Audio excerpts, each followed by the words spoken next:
ओम बृहस्पति देवाय नमः। स्वागत है आपका हमारे चैनल पर। आज के इस वीडियो में हम आपको सुनाएंगे बृहस्पतिवार व्रत की कथा, जिसके सुनने मात्र से ही जीवन के सभी समस्याएं दूर होती हैं। आर्थिक संकट अगर जीवन में है तो कथा सुनने मात्र से ही आर्थिक संकट दूर हो जाता है, धन धान्य की प्राप्ति होती है। इसके अलावा हमारे चैनल पर आप सभी प्रकार की व्रत कथाएं और महात्म सुन सकते हैं। इसके लिए आपको केवल हमारे चैनल को सब्सक्राइब करके बेल आइकन पर क्लिक करना है।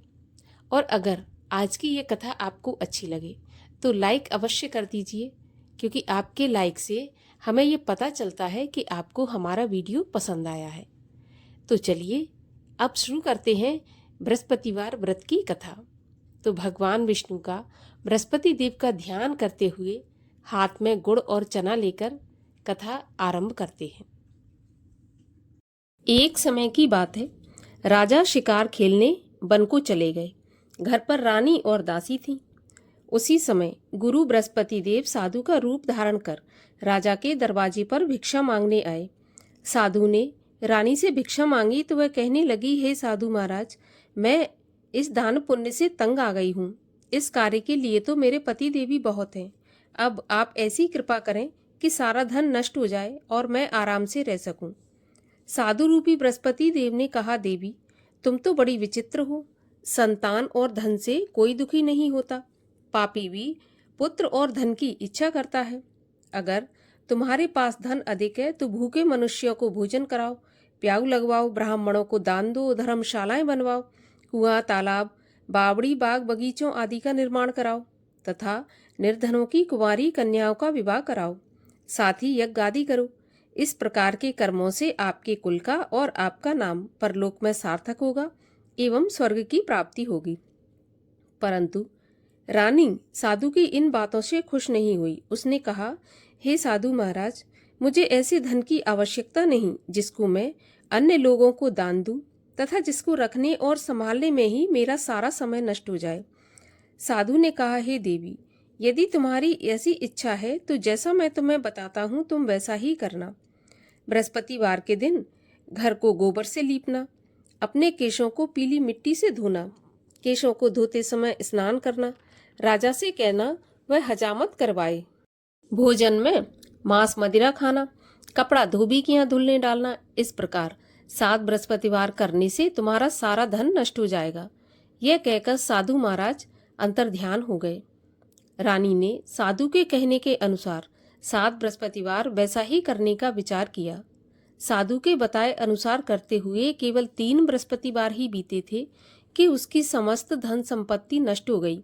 भोजन के लिए दोनों समय परिवार तरसने लगा तथा सांसारिक भोगों से दुखी रहने लगा।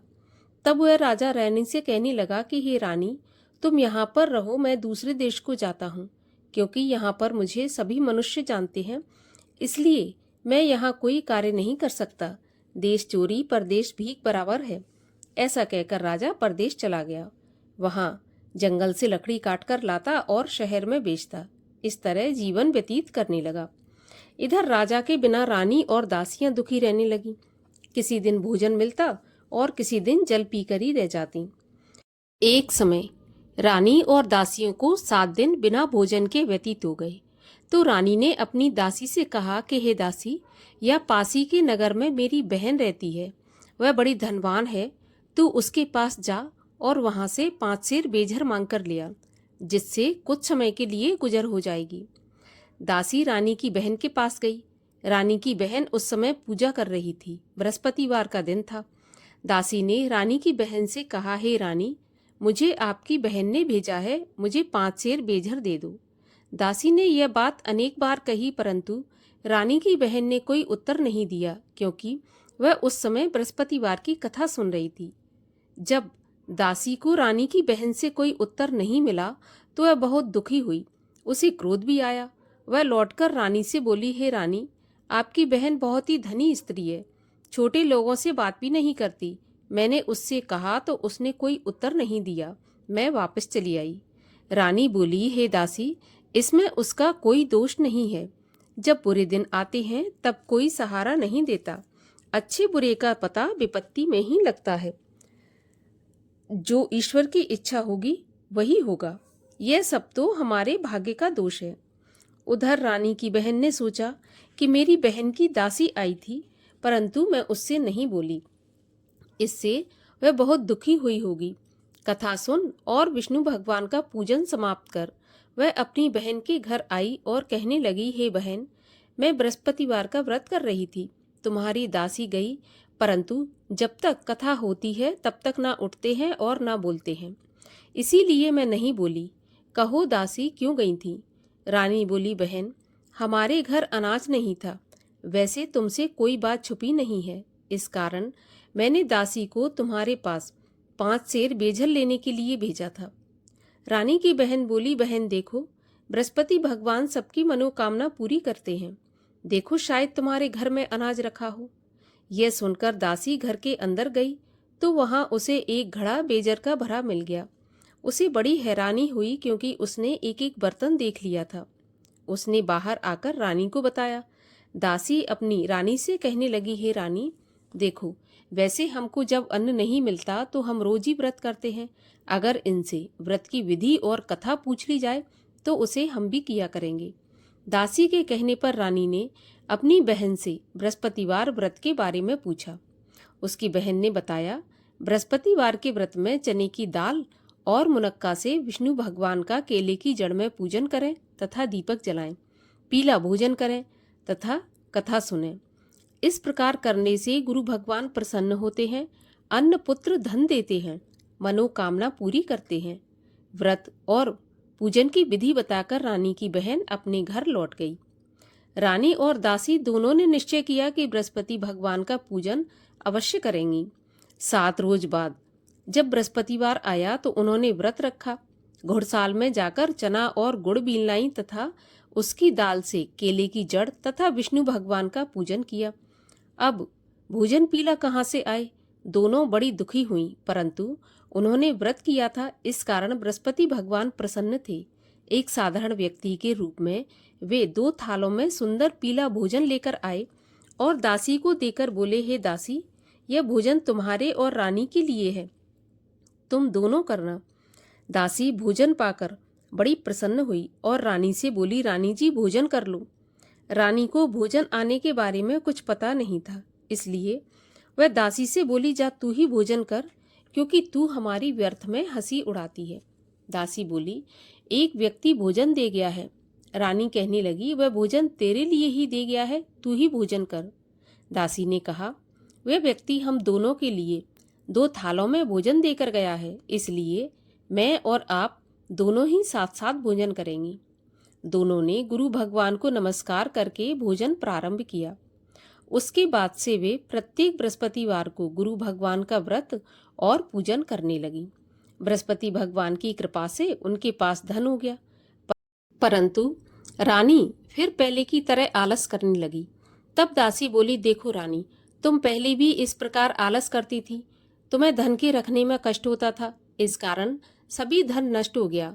अब गुरु भगवान की कृपा से धन मिला है तो फिर तुम्हें आलस होता है।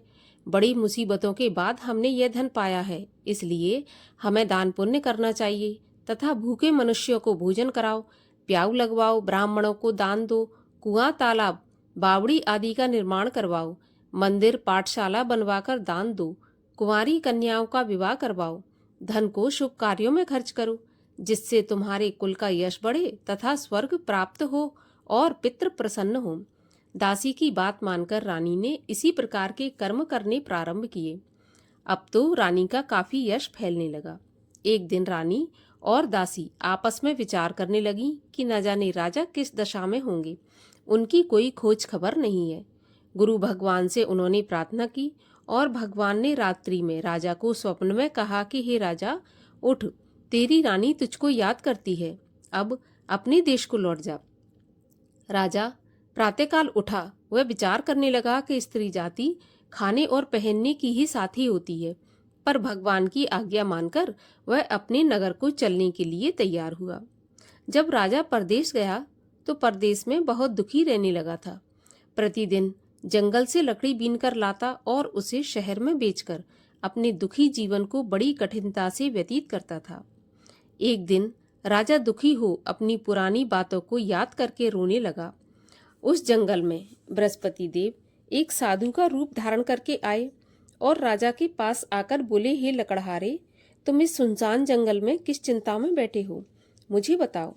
यह सुनकर राजा के नेत्रों में जल भर आया और साधु की वंदना करके बोला, हे प्रभु, आप सब कुछ जानने वाले हैं। इतना कहकर राजा ने साधु को अपनी संपूर्ण कहानी सुना दी। महात्मा दयालु होते हैं। वे राजा से बोले, हे राजा, तुम्हारी पत्नी ने बृहस्पति देव के प्रति अपराध किया था, जिसके कारण तुम्हारी यह दशा हुई। अब तुम किसी प्रकार की चिंता मत करो, भगवान तुम्हें पहले से अधिक धन देंगे। देखो, तुम्हारी पत्नी ने बृहस्पतिवार का व्रत प्रारंभ कर दिया है। अब तुम भी बृहस्पतिवार का व्रत करके चने की दाल व गुड़ जल के लोटे में डालकर केले का पूजन करो, फिर कथा कहो या सुनो। भगवान तुम्हारी सब कामनाओं को पूरा करेंगे। साधु को प्रसन्न देखकर राजा बोला, हे प्रभु, मुझे लकड़ी बेचकर इतना पैसा नहीं बचता जिससे भोजन करने के उपरांत कुछ बचा सकूं। मैंने रात्रि में अपनी रानी को व्याकुल देखा है। मेरे पास कोई साधन नहीं जिससे उसका समाचार जान सकूं। फिर मैं बृहस्पति देव की क्या कहानी कहूं, यह भी मुझको मालूम नहीं है। साधु ने कहा, हे राजा, तुम किसी बात की चिंता मत करो। बृहस्पतिवार के दिन तुम रोज की तरह लकड़ियां लेकर शहर में जाओ। तुम्हें रोज से दुगना धन प्राप्त होगा, जिससे तुम भली भांति भोजन कर लोगे तथा बृहस्पति देव की पूजा का सामान भी आ जाएगा। और बृहस्पतिवार की कहानी इस प्रकार से है। प्राचीन काल में एक बहुत ही निर्धन ब्राह्मण था। उसकी कोई संतान नहीं थी। वह नित्य पूजा पाठ करता, परंतु उसकी स्त्री बहुत मलिनता के साथ रहती थी। वह न स्नान करती और न किसी देवता का पूजन करती। प्रातःकाल उठते ही सबसे पहले भोजन करती, बाद में अन्य कार्य करती। ब्राह्मण देवता बहुत दुखी रहते थे। पत्नी को बहुत समझाते, किंतु उसका कोई परिणाम नहीं निकलता। भगवान की कृपा से ब्राह्मण की स्त्री की कन्या उत्पन्न हुई। वह कन्या अपने पिता के घर में बड़ी होने लगी। वह बालिका प्रातः स्नान करके भगवान विष्णु का जप करती, बृहस्पतिवार का व्रत भी करने लगी।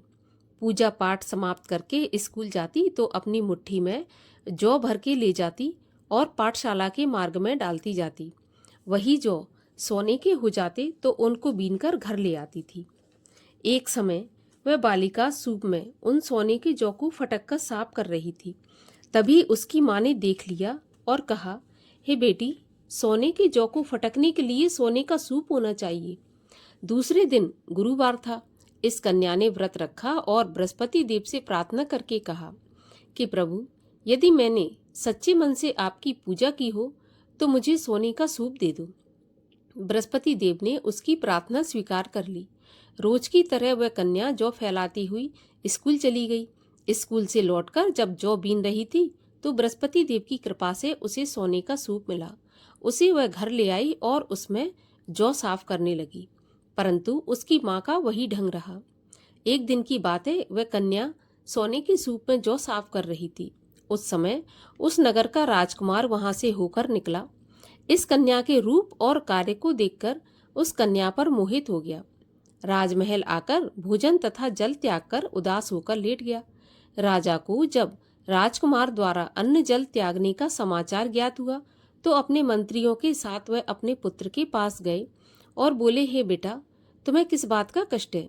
किसी ने अपमान किया है अथवा कोई और कारण है तो मुझे बताओ, मैं वही करूंगा जिससे तुम्हें प्रसन्नता हो। तब राजकुमार ने अपने पिता की बातें सुनी तो वह बोला, मुझे आपकी कृपा से किसी बात का दुख नहीं है। किसी ने मेरा अपमान नहीं किया, परंतु मैं उस लड़की के साथ विवाह करना चाहता हूँ जो सोने के सूप में जौ साफ कर रही थी। यह सुनकर राजा आश्चर्य में पड़ गया और बोला, हे बेटा, इस तरह की कन्या का पता तुम ही लगाओ। मैं उसके साथ तुम्हारा विवाह अवश्य ही करवा दूंगा। राजकुमार ने राजा को उस लड़की के घर का पता बताया। तब मंत्री उस लड़की के घर गया और राजा का आदेश ब्राह्मण को सुनाया।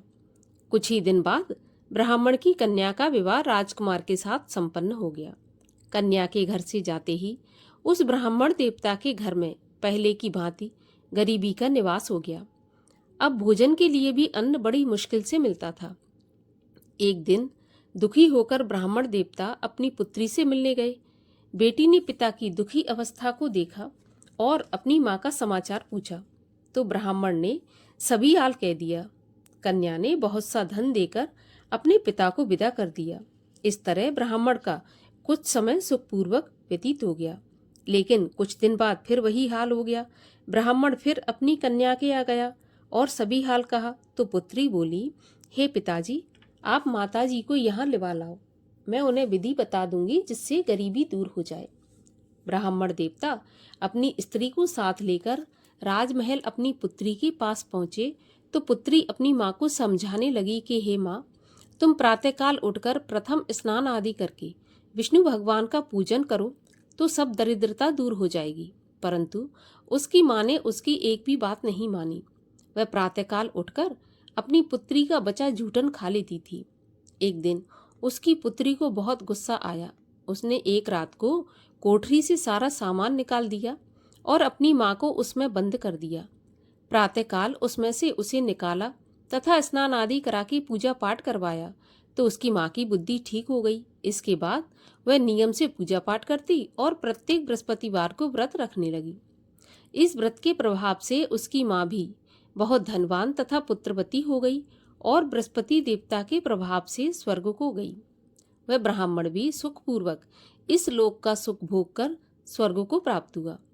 इस तरह कहानी कहकर साधु देवता वहां से अंतर्ध्यान हो गए। धीरे धीरे समय व्यतीत होने पर फिर बृहस्पतिवार का दिन आया। राजा जंगल से लकड़ी काटकर किसी शहर में बेचने गया। उसे उस दिन और दिनों से अधिक धन मिला। राजा ने चना गुड़ आदि लाकर गुरुवार का व्रत किया। उस दिन से उसके सभी क्लेश दूर हुए, परंतु जब अगला गुरुवार आया तो वह व्रत करना भूल गया। इस कारण बृहस्पति भगवान नाराज हो गए। उस दिन उस नगर के राजा ने विशाल यज्ञ का आयोजन किया तथा अपने समस्त राज्य में घोषणा करवा दी कि कोई भी मनुष्य अपने घर भोजन ना बनाए तथा आग भी न जलाए। समस्त जनता मेरे यहाँ भोजन करने आई और इस आज्ञा को जो नहीं मानेगा उसको फांसी की सजा दी जाएगी। राजा की आज्ञा के अनुसार राज्य के सभी वासी राजा के भोज में सम्मिलित हुए, लेकिन लकड़हारा कुछ देर से पहुंचा, इसलिए राजा उसको अपने साथ महल में ले गए। जब राजा लकड़हारे को भोजन करा रहे थे तो रानी की दृष्टि उस खूंटी पर पड़ी जिस पर उसका हार लटका हुआ था।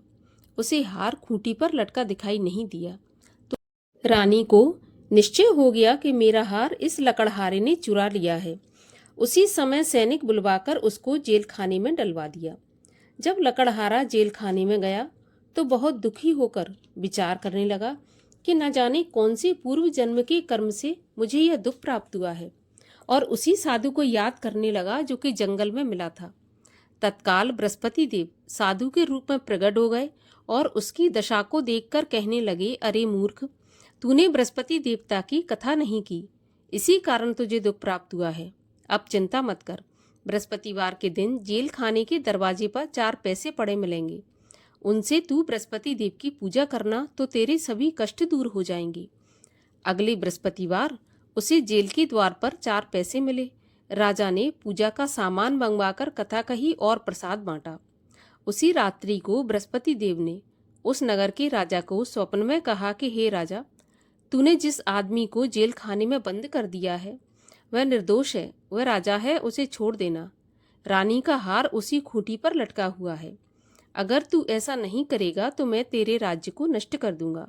राजा प्रातःकाल उठा और खूंटी पर हार टंगा देखकर लकड़हारे को बुलाकर क्षमा मांगी तथा राजा के योग्य सुंदर वस्त्र आभूषण भेंट कर उसे विदा किया। गुरुदेव की आज्ञा के अनुसार राजा अपने नगर को चल दिया। राजा जब नगर के निकट पहुंचा तो उसे बड़ा आश्चर्य हुआ। नगर में पहले से अधिक बाग, तालाब, कुएं तथा बहुत सी धर्मशालाएं, मंदिर आदि बने हुए थे। राजा ने पूछा, यह किसका बाग और धर्मशाला है? तब नगर के सब लोग कहने लगे, यह सब रानी और दासी के द्वारा बनवाए गए हैं। राजा को आश्चर्य हुआ और गुस्सा भी आया। जब रानी ने खबर सुनी कि राजा आ रहे हैं तो उसने अपनी दासी से कहा कि दासी, देख राजा हमको कितनी बुरी हालत में छोड़ गए थे, हमारी ऐसी हालत देखकर वह लौट न जाए, इसलिए तू दरवाजे पर खड़ी हो जा। तो रानी की आज्ञा के अनुसार दासी दरवाजे पर खड़ी हो गई। जब राजा आए तो उन्हें अपने साथ महल में लिवा लाई। तब राजा ने क्रोध करके अपनी तलवार निकाली और पूछने लगा, बताओ यह धन तुम्हें कैसे प्राप्त हुआ है? तब रानी ने बताया, हमें यह धन बृहस्पति देव के व्रत के प्रभाव से प्राप्त हुआ है। राजा ने निश्चय किया कि 7 रोज बाद तो सभी बृहस्पति देव का पूजन करते हैं, परंतु मैं रोजाना दिन में 3 बार कथा कहा करूंगा तथा रोज व्रत किया करूंगा। अब हर समय राजा के दुपट्टे में चने की दाल बंधी रहती तथा दिन में 3 बार कथा कहता। एक रोज राजा ने विचार किया कि चलो अपनी बहन के यहाँ हो आऊं। इस तरह निश्चय कर राजा घोड़े पर सवार हो अपनी बहन के यहाँ चल दिया। मार्ग में उसने देखा कि कुछ आदमी एक मुर्दे को लिए जा रहे हैं। उन्हें रोककर राजा कहने लगा, अरे भाइयों, मेरी बृहस्पति देव की कथा सुन लो। वे बोले, लो, हमारा तो आदमी मर गया, इसको अपनी कथा की पड़ी है। परंतु कुछ आदमी बोले, अच्छा कहो, हम तुम्हारी कथा भी सुनेंगे। राजा ने दाल निकाली और कथा कहनी शुरू कर दी। जब कथा आधी हुई थी तो मुर्दा हिलने लगा और जब कथा समाप्त हुई तो राम राम करके वह मुर्दा उठकर खड़ा हो गया। राजा आगे बढ़ा। उसे चलते चलते शाम हो गई। आगे मार्ग में उसे किसान खेत में हल चलाता मिला। राजा उससे बोला, अरे भैया, तुम मेरी बृहस्पतिवार की कथा सुन लो। किसान बोला, जब तक मैं तेरी कथा सुनूंगा तब तक 4 हरैया जोत लूंगा। जा अपनी कथा किसी और को सुनाना। राजा आगे चलने लगा। राजा के हटते ही बैल पछाड़ खाकर गिर गए तथा किसान के पेट में बहुत जोर से दर्द होने लगा। उसी समय किसान की पत्नी रोटी लेकर आई। उसने जब यह देखा तो अपने पुत्र से सब हाल पूछा और बेटे ने सभी हाल बता दिया। तो बुढ़िया दौड़ी दौड़ी उस घुड़सवार के पास गई और उससे बोली, मैं तेरी कथा सुनूंगी, तू अपनी कथा मेरे खेत पर चलकर ही कहना। राजा ने लौटकर बुढ़िया के खेत पर जाकर कथा कही, जिसके सुनते ही बैल खड़े हो गए तथा किसान के पेट का दर्द भी बंद हो गया। राजा अपनी बहन के घर पहुंच गया। बहन ने भाई की खूब मेहमानी की। दूसरे दिन सुबह राजा जगा तो वह देखने लगा कि सब लोग भोजन कर रहे हैं। राजा ने अपनी बहन से पूछा, ऐसा कोई मनुष्य है जिसने भोजन नहीं किया हो, जो मेरी बृहस्पतिवार की कथा सुन ले? तो बहन बोली, भैया, यह देश ऐसा ही है। पहले यहाँ के लोग भोजन करते हैं, बाद में अन्य काम करते हैं। अगर कोई पड़ोस में हो तो मैं देखकर आती हूँ। ऐसा कहकर बहन देखने चली गई, परंतु उसे कोई भी ऐसा व्यक्ति नहीं मिला जिसने भोजन नहीं किया हो। वह एक कुम्हार के घर गई जिसका लड़का बीमार था। उसे मालूम हुआ कि उसके यहाँ 3 दिन से किसी ने भोजन नहीं किया। रानी ने अपने भाई की कथा सुनने के लिए कुम्हार से कहा तो वह तैयार हो गया। राजा ने जाकर बृहस्पतिवार की कथा कही, जिसको सुनकर उसका लड़का ठीक हो गया। अब तो राजा की प्रशंसा होने लगी। एक दिन राजा ने अपनी बहन से कहा कि बहन, मैं अपने घर को जाऊंगा, तुम भी तैयार हो जाओ। राजा की बहन ने अपनी सास से कहा। सास ने कहा, हाँ चली जा, परंतु अपने लड़कों को मत ले जाना, क्योंकि तेरे भाई के तो कोई संतान नहीं है। बहन ने अपने भाई से कहा, भैया, मैं तो चलूंगी पर कोई बालक नहीं जाएगा। राजा ने कहा, जब कोई बालक नहीं चलेगा तो तुम क्या करोगी? बड़े दुखी मन से राजा अपने नगर को लौट आया। राजा ने अपनी रानी से कहा, हम निर्वंशी राजा हैं, हमारा मुंह देखने का भी धर्म नहीं है। और राजा बिना भोजन किए ही शैया पर लेट गया। तब रानी बोली, हे प्रभु, बृहस्पति देव ने हमें सब कुछ दिया है, वे हमें संतान भी अवश्य देंगे। उसी रात को बृहस्पति देव ने राजा से सपने में कहा कि राजा उठ, सभी सोच त्याग दे, तेरी रानी गर्भवती है। राजा को यह जानकर बड़ी खुशी हुई। 9वें महीने रानी के गर्भ से एक सुंदर पुत्र पैदा हुआ। तब राजा बोला, हे रानी, स्त्री बिना भोजन के रह सकती है, बिना कहे नहीं रह सकती। जब मेरी बहन आए तो तुम मुझसे कुछ कहना मत। रानी ने सुनकर हाँ कर दिया। जब राजा की बहन ने यह शुभ समाचार सुना तो बहुत खुश हुई तथा बधाई लेकर अपने भाई के यहाँ आई। तभी रानी ने कहा, घोड़ा चढ़ाकर नहीं आई, गधा चढ़ी आई। राजा की बहन बोली, भाभी, मैं इस प्रकार ना कहती तो तुम्हें औलाद कैसे मिलती? बृहस्पति देव ऐसे ही हैं, जैसी जिसके मन में कामना है सभी को पूर्ण करते हैं। जो सद्भावना पूर्वक बृहस्पतिवार का व्रत करता है एवं कथा पढ़ता है अथवा सुनता है और दूसरों को सुनाता है, बृहस्पति देव उसकी सभी मनोकामना पूरी करते हैं। भगवान बृहस्पति देव उनकी सदैव रक्षा करते हैं। जो संसार में सद्भावना से गुरुदेव का पूजन एवं व्रत सच्चे हृदय से करते हैं, उनकी सभी मनोकामनाएं पूरी होती हैं। जैसी सच्ची भावना से रानी और राजा ने बृहस्पति देव की कथा का गुणगान किया, तो उनकी सभी इच्छाएं बृहस्पति देव ने पूर्ण की थी। इसलिए सबको कथा सुनने के बाद प्रसाद लेकर जाना चाहिए। हृदय से उनका मनन करते हुए जयकारा बोलना चाहिए। बोलिए बृहस्पति भगवान की जय। बृहस्पति देव की आरती। ओम जय बृहस्पति देवा, स्वामी जय बृहस्पति देवा। छिन छिन भोग लगाऊं, कदली फल मेवा। ओम जय बृहस्पति देवा। तुम पूर्ण परमात्मा, तुम अंतर्यामी। जगत पिता जगदीश्वर, तुम सबके स्वामी। ओम जय बृहस्पति देवा। चरणामृत निज निर्मल, सब पातक हरता। सकल मनोरथ दायक, कृपा करो भरता। ओम जय बृहस्पति देवा। तन मन धन अर्पण कर, जो जन शरण पड़े। प्रभु प्रकट तब हो कर, आकर द्वार खड़े। ओम जय बृहस्पति देवा। दीन दयाल दयानिधि, भक्तन हितकारी। पाप दोष सब हरता, भव बंधन हारी। ओम जय बृहस्पति देवा।